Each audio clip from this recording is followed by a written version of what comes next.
परेशान हो, सुकून ढूंढ रहे हो? चलो पहाड़ों पर चलते हैं। तो आज की डेस्टिनेशन है सिक्किम, हमारे इंडिया का एक प्यारा सा स्टेट। हाँ, पहले से ये अलग कंट्री था, बट 1975 में ये इंडिया का पार्ट बन के एक न्यू स्टेट बना, जिसे लोग सिक्किम के नाम से जानते हैं। सिक्किम की कैपिटल गैंगटॉक है। सिक्किम अपनी ऑर्गेनिक फार्मिंग के लिए जाना जाता है। यहाँ से कंचनजंगा का व्यू बहुत क्लियर दिखाई देता है। एंड मोस्टली पॉपुलेशन यहाँ नेपाली है और बाकी के लाक्चा एंड भूटियाज हैं। सिक्किम के बॉर्डर्स चाइना से भी मिलते हैं, जिसे मैं आपको इस वीडियो में दिखाऊंगा नाथुला पास की विजिट पर। इस वीडियो में मैं और लोगों की तरह कोई इन्हेंस्ड सिनेमैटिक शॉट्स नहीं दिखाऊंगा। मैं आपको दिखाना चाहता हूँ रॉ सिक्किम कैसा दिखता है। इस वीडियो में आपको इन्फॉर्मेशन मिलेगी टिकट प्राइसेस की, एक्टिविटीज़ की और लोकल साइट सीइंग की, and most famous spot of Sikkim Nathula pass का। तो चलिए शुरू करते हैं एक रियल सुहाने सफ़र की ओर। No fake editing, no fake views, just raw real Sikkim. Hi, this is me.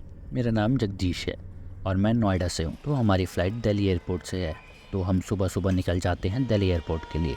Airport पहुँच के देखते हैं कि यहाँ तो सुबह के टाइम भी बहुत भीड़ है। तो अगर आपकी फ़्लाइट हो तो कम से कम 2 घंटे पहले पहुँचने की कोशिश करिएगा।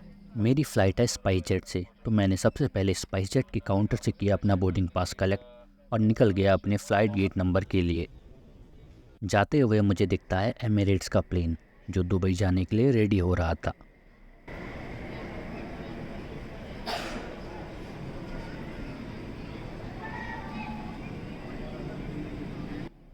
मॉर्निंग का टाइम था और बाहर फॉग थी, आगे का कुछ दिख नहीं रहा था, जैसे ये प्लेन गायब हो गया कहीं फॉग में।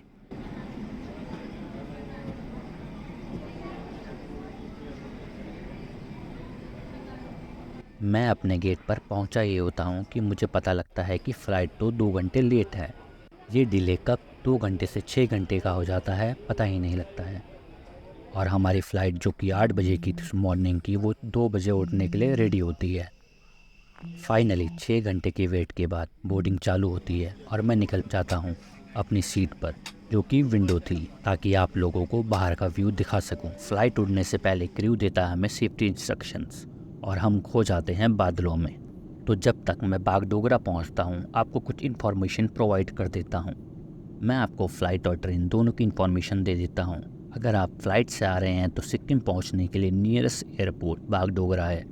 तो आप किसी भी सिटी से आ रहे हो अपनी फ़्लाइट टिकट बागडोगरा एयरपोर्ट के लिए बुक करिएगा। बागडोगरा वेस्ट बंगाल की सिटी है। बागडोगरा से सिक्किम की कैपिटल गैंगटॉक का डिस्टेंस 120 किलोमीटर है। अब बात करते हैं ट्रेन की। सिक्किम जाने के लिए nearest railway station new Jalpaiguri है, जो सिलीगुड़ी वेस्ट बंगाल में आता है। यहाँ से सिक्किम की कैपिटल गैंगटॉक का डिस्टेंस 120 किलोमीटर है। दिल्ली से बागडोगरा की फ़्लाइट का एवरेज फेयर 3000 से 4000 है। ट्रेन का एवरेज फेयर 1000 से 2000 के बीच पड़ेगा। होटल आप चाहें तो ऑनलाइन बुक कर सकते हैं, वरना अगर आप ऑफलाइन भी वहाँ देखेंगे तो मिल जाएगा। ऑफलाइन आपको ऑनलाइन से थोड़ा कम रेट में मिलेगा। एवरेज होटल कॉस्ट 700 से 2000 के बीच में इजीली मिल जाएगा।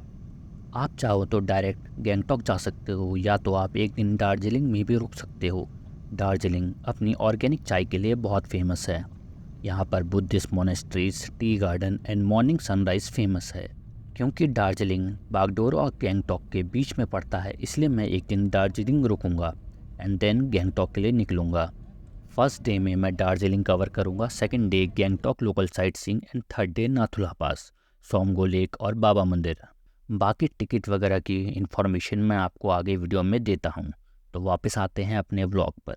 2 घंटे की जर्नी के बाद हम पहुँच जाते हैं बागडोगरा एयरपोर्ट।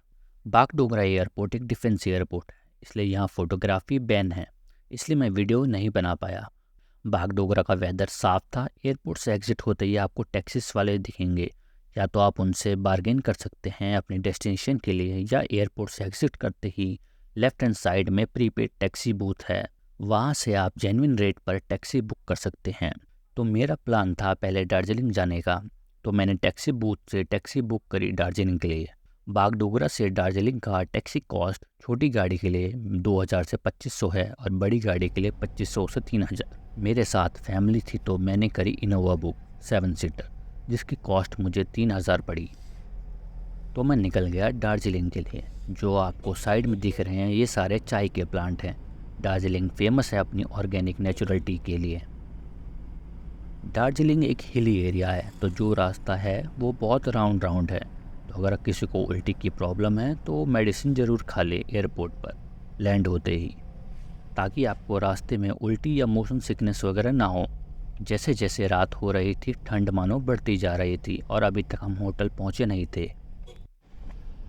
हाँ, जो मैंने बुक किया है वो होटल नहीं है, एक होम स्टे है। अगर आप दार्जिलिंग जाओ तो ट्राई करें होम स्टे में रहने की। इसके 3 फ़ायदे हैं। पहला, ये आपको होटल से लेस प्राइस में मिल जाता है। दूसरा, आप वहाँ के लोकल के साथ रहते हैं तो आपको उस जगह को जानने का मौका मिलता है, एक फ्री गाइड कह सकते हैं आप।